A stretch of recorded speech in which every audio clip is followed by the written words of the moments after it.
Drum roll, please, for the not-so-new faces making fresh waves in Uganda's political scene. The Democratic Front. The leadership of the newly formed Democratic Front faces growing accusations of deliberately undermining other opposition parties. It will affect NUPE because it's catchment area. Honorable Matthias Mpuga has been in National Unity Platform. That's why he has been mobilizing and consolidating also his support. Meanwhile, the People's Freedom Front, PFF, is clearing hurdle after hurdle. But with their most prominent leader still behind bars, the path ahead looks uncertain. We are glad finally the Gazette is out and we are ready to go for the next. If the regime thinks that you pose any threat to it and you are intent on forming a party, chances are that you are going to face many hurdles. With the ruling party firmly guarding the seat of power, what does these new political formations truly offer? They are no strangers to the game, just dressed in new colors. So, the big question remains, will these new alliances shift the political tide ahead of 2026? This is The Frontline. Well, it's The Frontline. A very good evening. We are climaxing the month. It's been rather dramatic, something like a roller coaster of a month. Events happening every day in series, from a diplomatic rift to the chaotic NRM primaries. Now we're talking about the president's apology to the nation, citing Buganda and the entire Uganda. And the icing has been all about political parties. Two new political formations have come on board.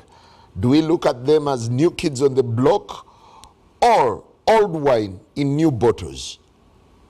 As we navigate the complexities and the dynamics surrounding 2026 elections, do these parties really have anything to deliver on the political landscape? Well, that's one of the questions among several others that we'll be asking our panelists tonight. Honorable Semuju Ibrahim Nganda, a frontliner and member of parliament for Kira municipality, now with PFF, spokesperson of the PFF. Ofono Opondo, an aspirant member of parliament, currently running all over the country, soliciting support from the elderly groups. How is it going? The late Shaka Sari would say terrific. I have got broad support. I have not found big issues. I think it is mine to lose. Wow, yeah. Thank you. Honorable Mike Mabike, now with the Democratic Front, formerly with the Democratic Party, to SDP, to the DP bloc, now Democratic Front. Good to have you. Yes, he's among the founders of NUP. Do we... What a rich history. Do we call you a migrant? A political migrant? A beautiful record. A very beautiful record. A nomad? No, not really. A strugglist. A strugglist. Good to have you. Thank you. And we also have a very privileged to host the Honorable Chris Baryomunsi, Doctor, Member of Parliament for Kinkizi, and the Minister for Information and National Guidance. Good to have you. Thank you very much. I'm happy to be here. Knowledge is in ICT, and if with no knowledge, she's in health. How do we measure knowledge? I think no knowledge is below the belt. I have said so. So you want me to just fire away, but I've told you, Chris Williams, with the knowledge, substantial knowledge of health, is in ICT. Chris, with no knowledge is in health. Honorable Chris, there is something. This is by the political supervisor. Honorable Chris, yes, maybe sir. This would be for the side show, but yes. Why are you so mute on the German UPDF fallout as government? No. You mean myself or government? Government. Well, we don't have stock on everything, especially when we are handling diplomatic relations. There are things which we do which necessarily do not have to come to the fore. But we do a lot of diplomatic exchanges between the Ministry of Foreign Affairs and the other country. So not everything has to be in the media. Yeah, but what's playing out now is that UPDF has literally taken over the role of the Ministry of Foreign Affairs, coming out with all proclamations. Not really. You see, when the Ministry of Foreign Affairs is handling foreign relations, especially diplomatic communications, they don't have to be in the media. It can be country to country, embassy to embassy. So for you, what you see may be what you see on social media, but there's a lot of communication. Okay, behind the scenes, what are you doing? We are harmonizing the relationships between the two countries. And there is no cause for alarm.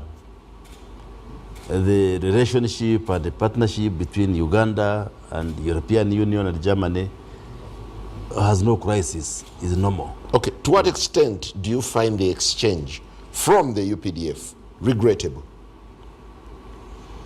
Well, there are those exchanges which sometimes are necessary, but we have internal mechanisms within the government how to control some of that communication. And not everything that we do, we have to hold a press conference. For instance, if we hold somebody accountable within the government, we don't have to go outside. We handle it internally. So we have sufficient internal mechanisms to bring harmony in terms of communication. Honorable Semoju, would you love to start on that note? We cannot. The UPDF German ambassador fallout. No, I think you're starting the story in the middle. The European Union ambassadors representing the countries under the European Union going to Salim Saleh, who as of this year holds no government position, was in itself irregular.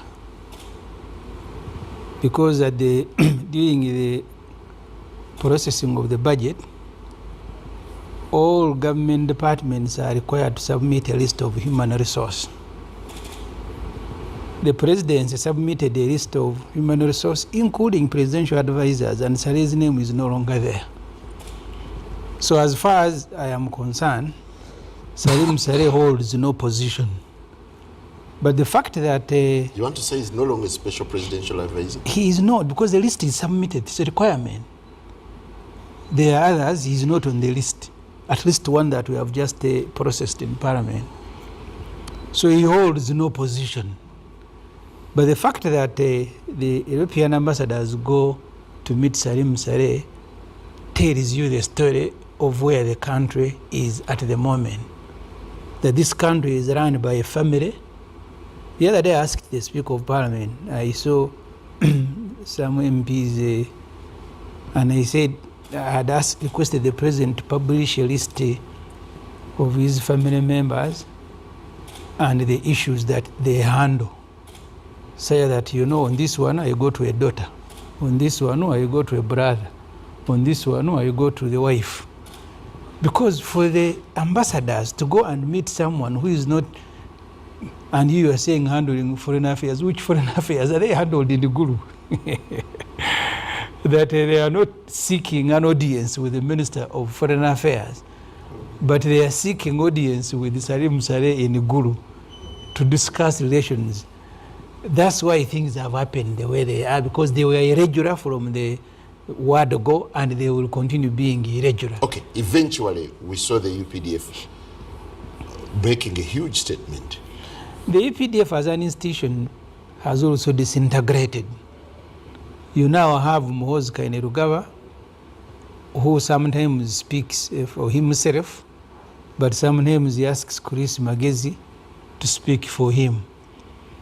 Because the institutions of UPDF are institutions that are in the law called the UPDF Act. From the High Command to the Council to various leaderships.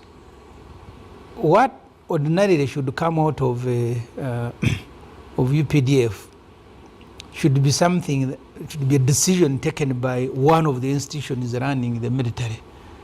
But in this case, I think I saw Sare saying, I can say sorry, but I don't know what he will tweet this evening.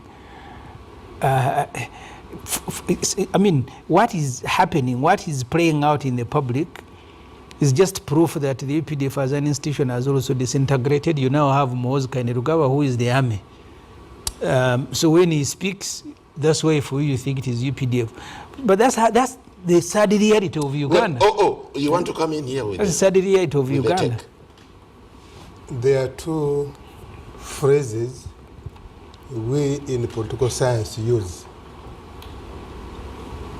And it is something that is long ago created in the places of democracy, where democracy began. One is power behind the throne. Can you check it? Mm-hmm. And that's all over the world over. It's a global practice. Yes, there will be power behind the throne.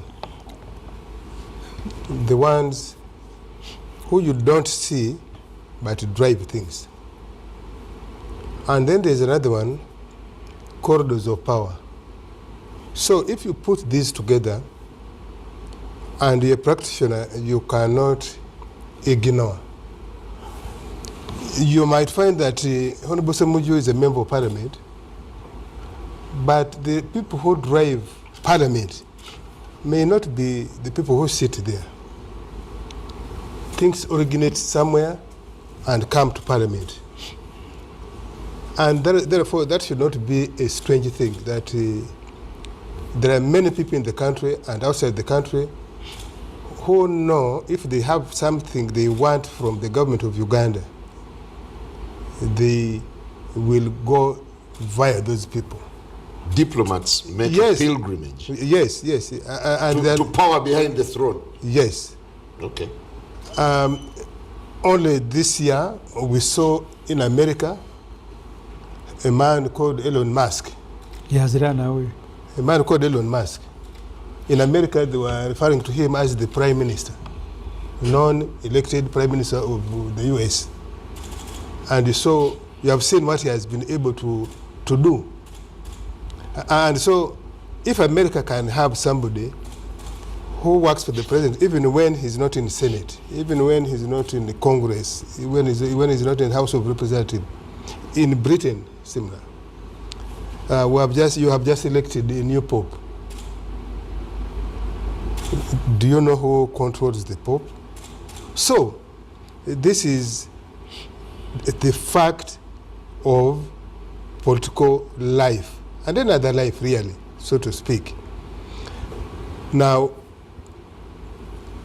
like Honorable Chris has said, there's a lot of, when there's outburst, you can appreciate, because the UPDF people know, probably, not even probably, in detail, what is going on. And sometimes you reach a level and you're too angry by people you thought were friends, but they're stabbing in the back. And so that outburst is, for me, is understandable. Now, when it happens, it may not be the right thing to do. The government machinery sets in, kicks in, and the matters are harmonized eventually. Now, for them to go to Sare, they live here. They live here, so I think they appreciate. But that does not mean that the Minister of Foreign Affairs is not doing something. Do you find it awkward that it's the UPDF now shouting at diplomats?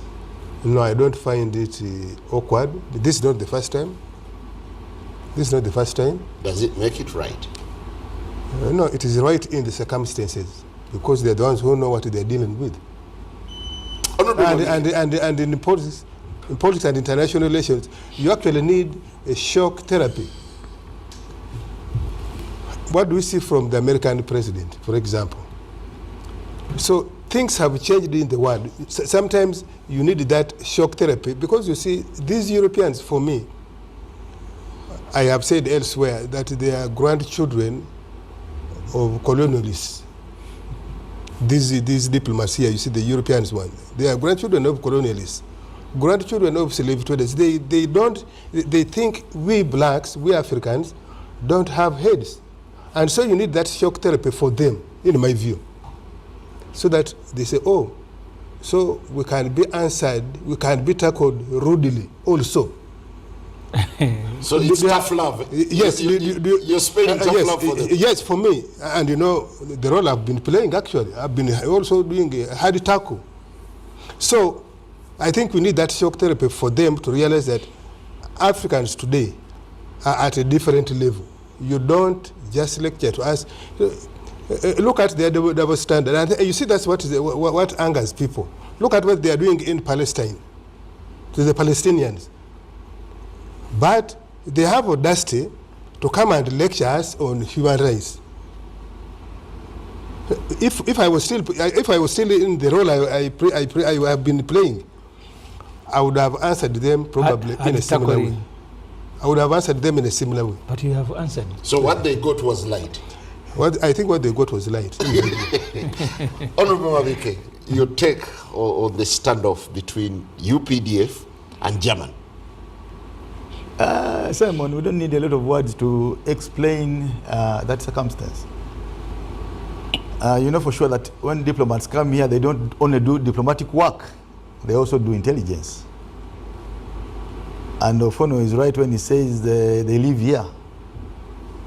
They know where power lies. President Museveni has told you and has told the country many times that he operates like a guerrilla. Now, guerrillas don't operate conventionally. Guerrillas operate in a meandering manner. They are full of surprises.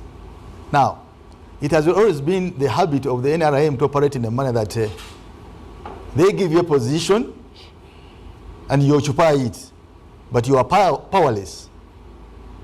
And somebody else, probably more junior, probably invisible, has more power than the fellow you see.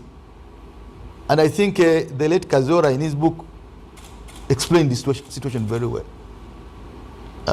Where somebody says, no, that is an army commander, he flies in a chopper for a purpose. But power lies elsewhere. So the diplomats know this. Now, I do not agree with OO when he plays the same narrative. They are now playing the same narrative. Is when it comes to explaining failures. When the Europeans raise failures, when the Europeans raise what's not going right, then the only way they have to explain this away is saying, you know, you guys are nosy, you guys are neo-colonial, you guys are what? But if you don't want these guys to nose in the affairs of the country, you should have done things correct. In the 10-point program, point number 10 was building an independent, integrated, and self-sustaining economy. No. It's point number 5, sir. Point number 5. Yes, sir. Point number 5. Thank you for that correction. Of course, I'm not NRM. You know that better. Now, had you built an independent and self-sustaining economy, you wouldn't be bothered by these colonies. They are bothering you because, in the first place, they went to northern Uganda. They provide budget support. Well, thank you very much. I want us now to switch straight to the topic of the night. Before you switch, you see, you have a budget, 32% of your 72% budget is going to be funded by the children of colonialists and grandchildren. And you don't want them to lecture you. Why don't you go to Kenya and borrow money from Kenya or Rwanda or Tanzania? Well, I'm saying your budget fully 100%. Part of the money in the budget is a grant. I admit that, but I'm saying with discipline, we don't need those people's resources. So where is the red line? Where is the red line? Where should they start and stop? They've got their money here. No, it is not their business regarding governance of this country. When they are feeding you, they will lecture you. in the hands of Ugandans.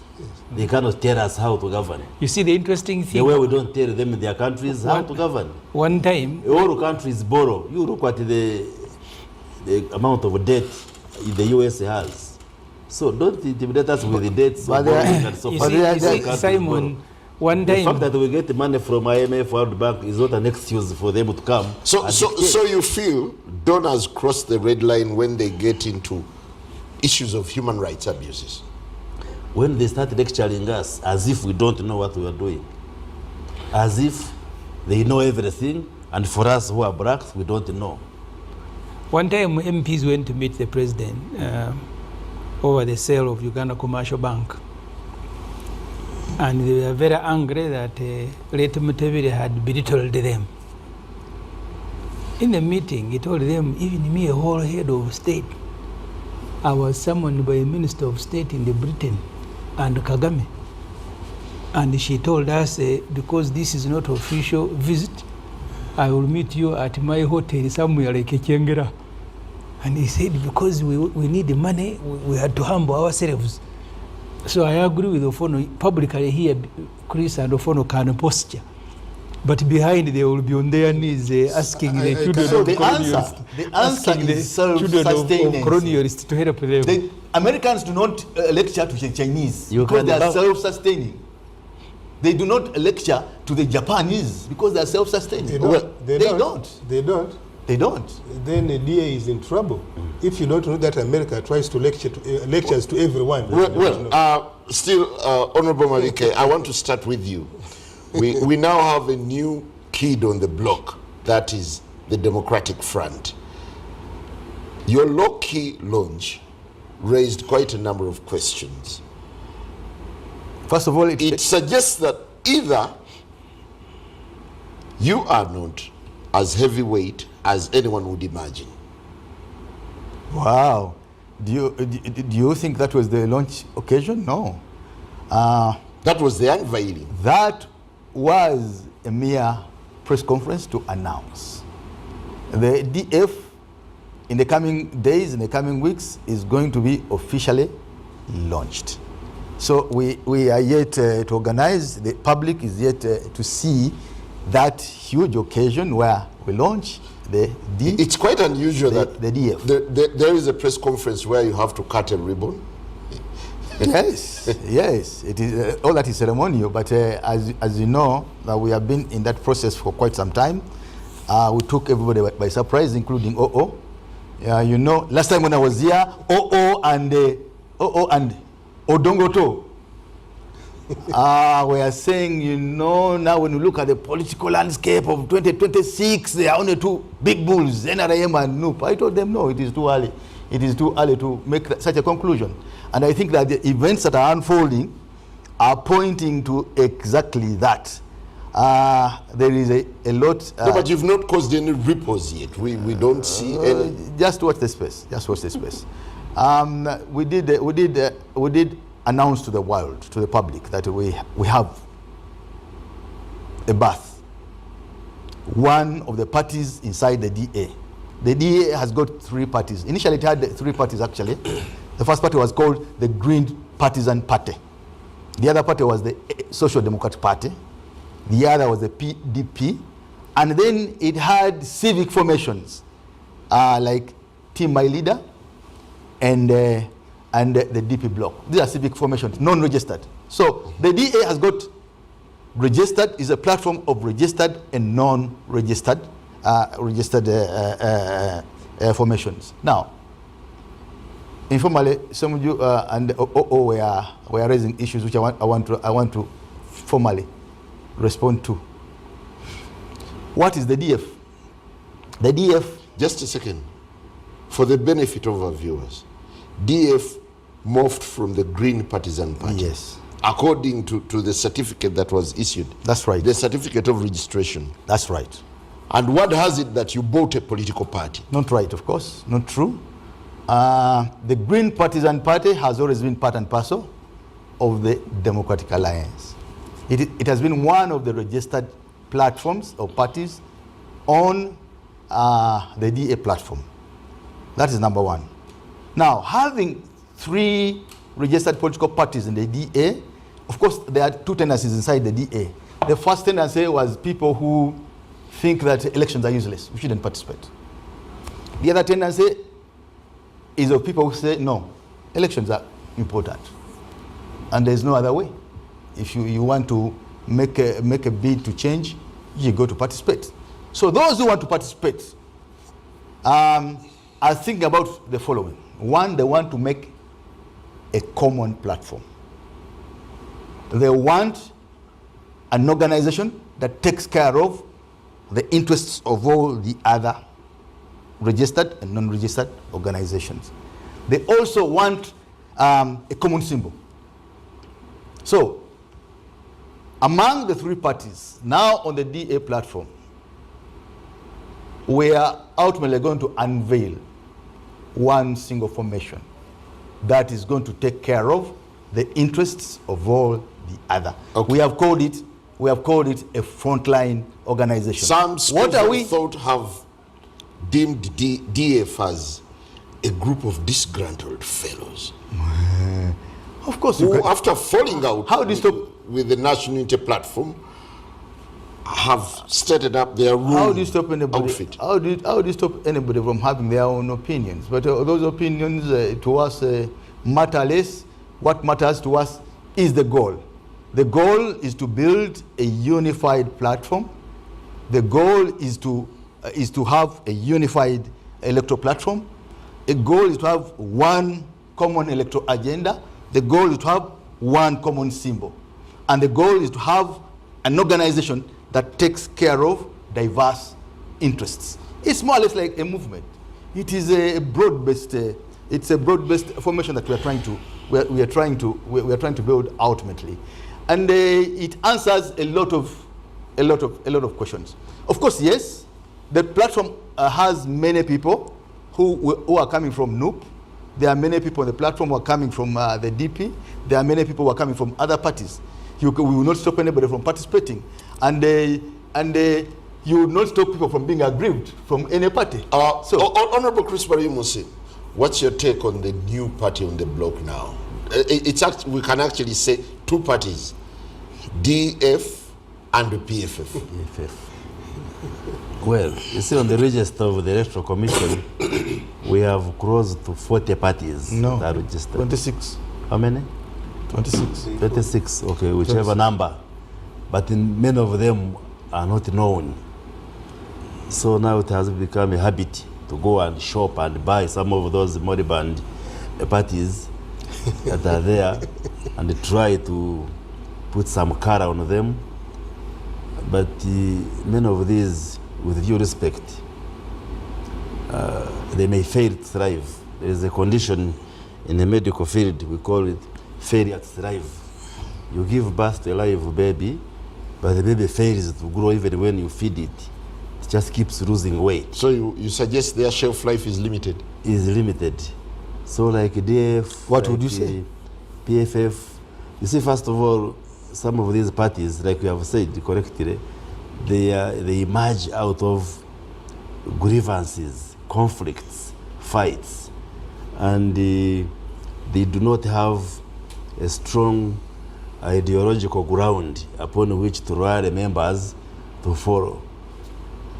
A party like PFF, because you quarrel within FDC, then the following day you form a party because you have just disagreed. That doesn't sound a strong reason for you to start a political party. And my fears are some of these parties may fail to thrive, even when you inject them with growth hormone, they may not grow. The same with the DF, same with PFF. I doubt whether so they will. You want to say they're stunted on arrival? On arrival. Or dead on arrival? Maybe not dead, just stunted, and they are underweight. You know, like you give birth to a baby, and the baby is weighing 0.3 kilograms. Severely. Isn't this the same way you despised the National Unity Platform at its onset? And look, it gave you a bloody run. No, who tells you? Where is the NUP in Karamoja? Where is the NUP in Kigezi? Where is the NUP in West Nile? Where is the NUP in Western Uganda? Is it there? It is just some vacant outfit which is ethnocentric around the central here. And I don't think it has expanded. So in as far as we are concerned, it has not given us a bloody nose as you suggest. Thank you. The NRM remains strong. So even these new emerging parties, why do they are welcome? One small thing, of course, President Museveni wouldn't speak in a manner. Baromos is speaking. Baromos has never started a party. I am not President Museveni. Yes, he wouldn't, because he is the founder of your own institution. The NRM emerged out of a quarrel with UPC. Thank you. Honorable Semujunganda, you've had the reservations and, of course, the misgivings that sections of the country have about your new formations. You see, because of the nature of the politics in Uganda, I think at a presidential level, it will remain a referendum on whether Museveni should continue or not. So the person who raises hope among the opposition candidates will automatically become the main candidate. At the parliamentary level, parties and independents in Uganda still have an opportunity to join the parliament. I was in Ghana after J. Rawlings, only 2 parties emerged. But they also, in terms of parliament, are almost at par. The first parliament after J. Rawlings, I think the ruling party was 2 MPs more than the opposition. The numbers keep fluctuating sometimes, but they don't go beyond where you have one party dominating. So in Uganda, that is going to remain the case, that as long as you have Museveni and you have a state party, and they are very proud to be part of the state party, he tells you that there is no NOP in Chigezi. There was a time all those areas were UPC. As a younger boy, we used to line up the roads to welcome Obote as he was going to Bushenyi. At that time, there was no any other party. Obote Nyamurunga. Now you know where UPC is. So state parties in a dictatorship will have the same strength, and doesn't matter which country, as long as they are state parties sponsored by the state. Use the military, use police to supplement their efforts where they are weak. So yes, our parties can be dismissed by the Minister for ICT because of the nature of elections and the political environment in Uganda. I joined the parliament as FDC. We, even in this parliament, were 32 MPs at the beginning until one was removed. I think UPC now has about 10 to 11 MPs. DP has 7? About 7, 8. There are also other parties with 1 MP each, and then independents. So in Uganda, someone asked me in the media, and I told them we need to look at the objective for which parties are formed. I went to the UK in June 2000 with Ofono Opondo to observe elections. Both of us, I think Ofono had just left the media. But the party that went on the street to celebrate had become number 3 in elections, the Liberal Democrats. Their growth, their forecast was that they will grow by 2-3 parliamentary positions, because they were 38 and they became 51. So they were on the street ahead of Labour to celebrate, because they had exceeded their expectations. But there are also parties of one person, parties, Green Party, and so on and so forth. So you need to judge parties against the objectives for which they are formed. And I'm not saying our parties are similar to all these small parties in Europe and America. But the point I'm making is that these parties, when you have legitimate disagreements and the country allows you to form a party, I think for me, it is better for you to start a party than remaining and quarreling all your lives. I have a case in my village this morning. A guy who is a border rider went and set his entire family on fire. He also died, 6 of them. So when I inquired from the LOCs and police, they have had disagreements. maybe Chris wanted us to stay in Najanankumbi and fight. Unfortunately, when you don't have the military, for you can in your party, the military can beat you if you disagree with the owner of the party. He can even attempt to throw you away. I don't want to repeat history of what happened to people like Chris at one time. So the state party has mechanism and it has power. It has power to force discipline, even when there is no discipline. But Honorable Semoju, yes. Just when we were trying to acclimatize and get to know what PFF is all about, a new party hit the scene. Do you think someone is going to steal the shine from you? And besides, are you shooting in the same goal, or you have... I don't, by the way, consider ourselves as a new party. I don't. Because am I new? Is Dr. Besige new? Our party was stolen by these two fellows who are putting on yellow. You wanted us to be like a DPO in Mbarara, but they first make a pilgrimage to Salim Saleh. Is that what you wanted us to do? For us, these conditions were forced on us. I had actually said I will remain FDC until when I end politics. I didn't know that Ofonopon and Cruz will come. No internal mechanism to handle conflict within the party. But the internal mechanism were overrun. Chris, you remember the party chairman had to scale down because of Chiefs and police. When we had the FDC delegates coming from Busia, they were being beaten by Chiefs in the presence of police. When we had the delegates conference at Katonga here, we were being surrounded by police. So if it was us handling the FDC matters, we would have handled them. You want to blame NRM for that? I am blaming the state. What does the arrival of these two new forces bring onto the political scene? The Igbo say you can know a ripe corn. Corn is maize. You can know a ripe maize by just looking at it. By looking at DF and looking at PFF, the content there, the people there, do you think they are capable, they have ability to extend beyond River Nile, beyond Masaka? I say bloody unlikely. Let me start with the DF.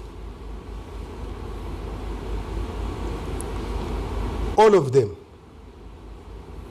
are fallout, debris from DP, from the other parties.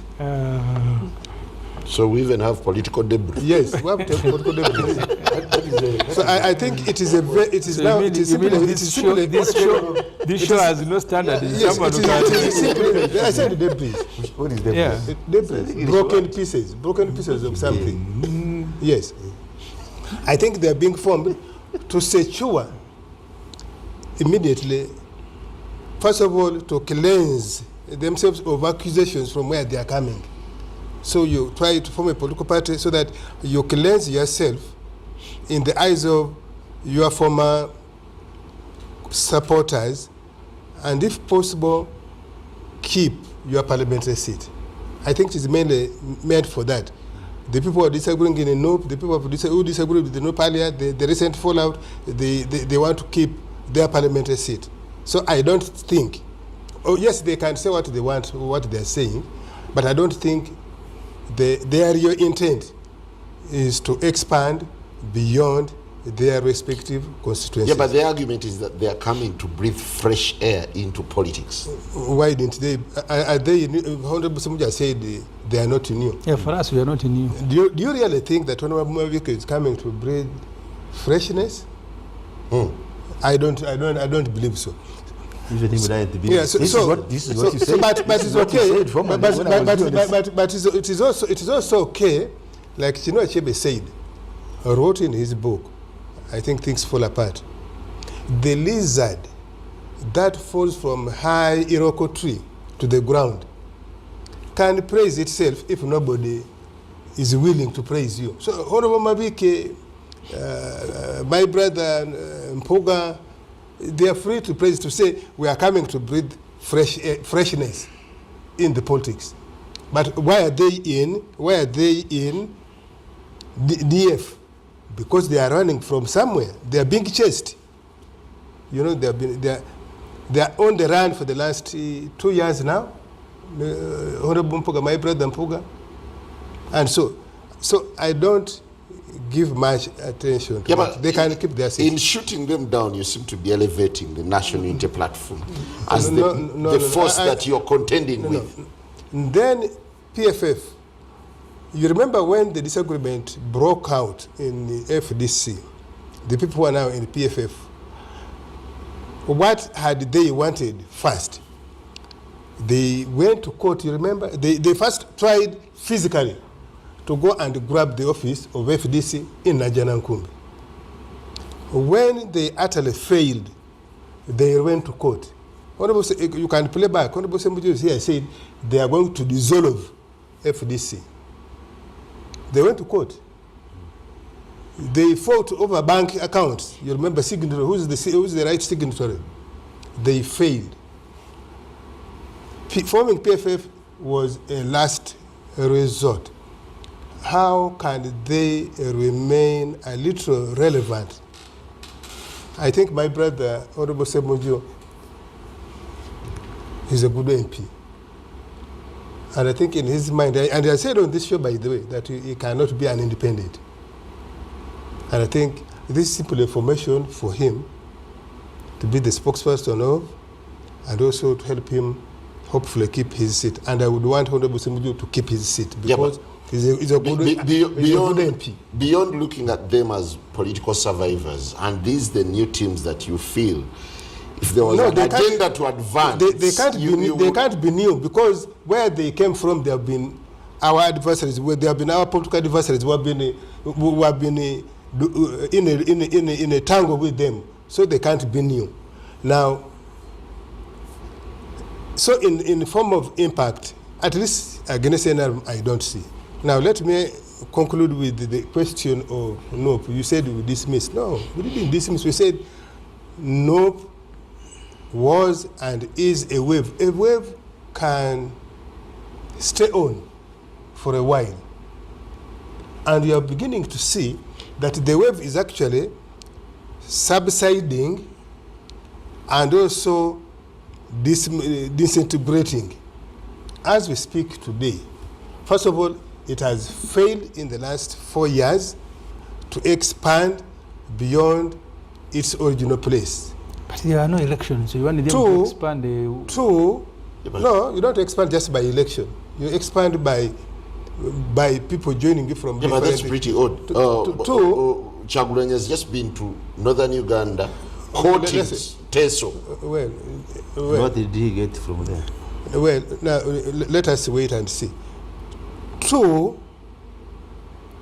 I think NOPE today has lost about between 7 and 10 members of parliament in Buganda here.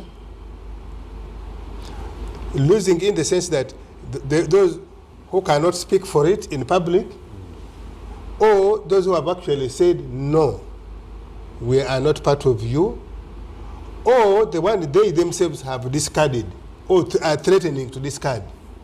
And so that wave is not just subsiding, but it's also disintegrating. Is it a good situation? I think it is not a good situation. If we want to have... I think you've been a naysayer forever when it comes to matters of NOPE. No. When did you ever give it to them? No, am I the one discarding their members of parliament? Am I the one threatening Ukulumba that we shall go to Masaka, we shall go to Metiana, we shall go to Lugazi, we shall go to Njero? Am I the one? It is their leadership that is doing it, not me. I'm simply analyzing from what is taking place. Well, we're taking a very short break, but the question remains, should the country warm up to the new formations, and what do they bring onto the political scene? Good evening.